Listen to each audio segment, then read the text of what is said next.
We live in Napa Valley, and we really wanted to be married here in Napa on our property. It was a very special, lovely day. We did a lot of work to get the property all ready for it. My health during the time of my pregnancy and planning for the wedding was fine, although I did have a lot going on. I was working full-time, going to law school, but the doctor had no concerns about my health up until that time. The Friday, a full week after Thanksgiving, I went into the doctor's and they took my blood pressure and he looked at me and he looked very concerned. And then he told me that they needed to do a stress test on the baby, that my blood pressure was very high, that he was very concerned about my sudden weight gain and my swelling. And that was our first indication that there was any concerns. And the doctor said, you know, you probably won't go full term. You might just go till 34 or 36 weeks. And so that Tuesday, we went back to the doctor. He had already gotten all the lab work back, and basically he didn't even look at me. He said that we needed to go to the hospital immediately. And at that point, everything just started happening really quick. They gave us a shot of steroid there, and they said they were hoping to get the baby to go another 3 weeks. At that point, they were monitoring me, and they said they really have to balance the health of the baby versus my health. And they made the decision less than 24 hours after getting to the hospital that the baby had to come immediately. Because my platelets were dropping, my blood pressure was rising, and the baby wasn't doing great.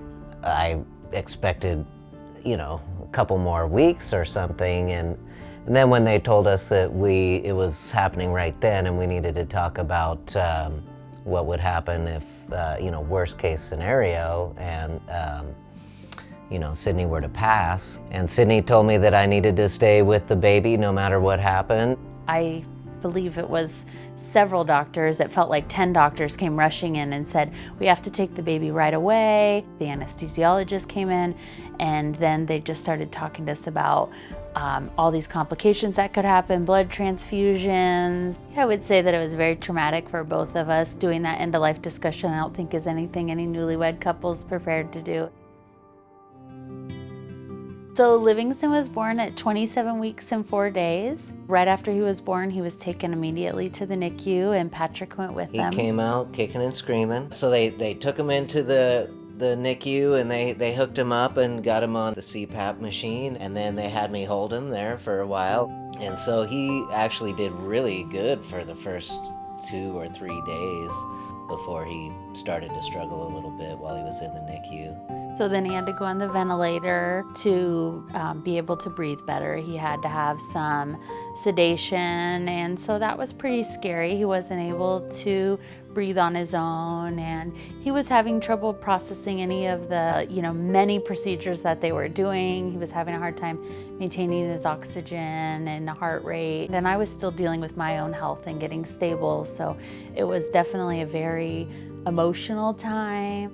Right after birth, while Sydney was recovering for a week or so, the receptionist in the NICU was calling me the milkman because I was running over and getting milk from Sydney and bringing it back. One issue with preemies is to get the weight on quickly, and that will help them to breathe better, to be able to maintain their temperature.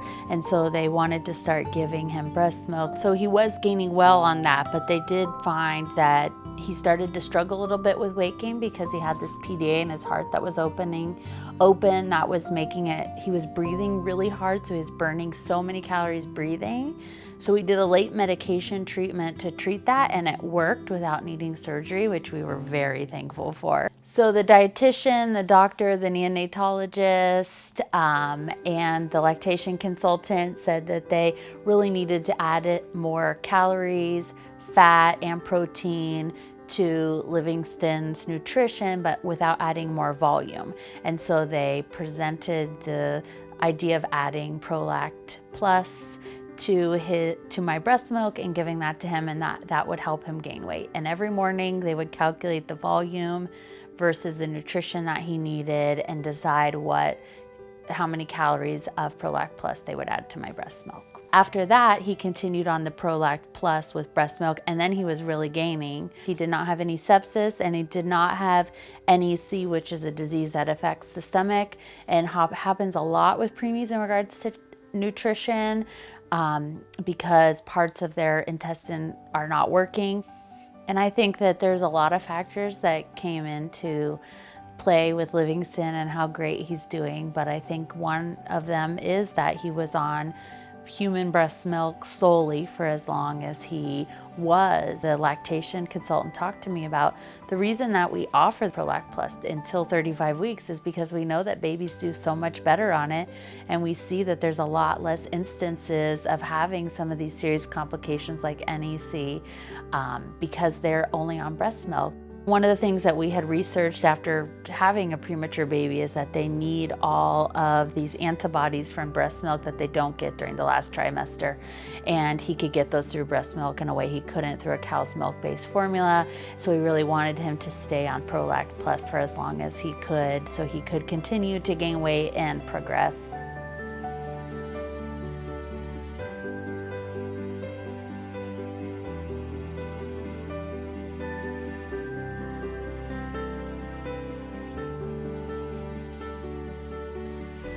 Yeah, so Livingston, as you can see, is a very healthy baby boy now.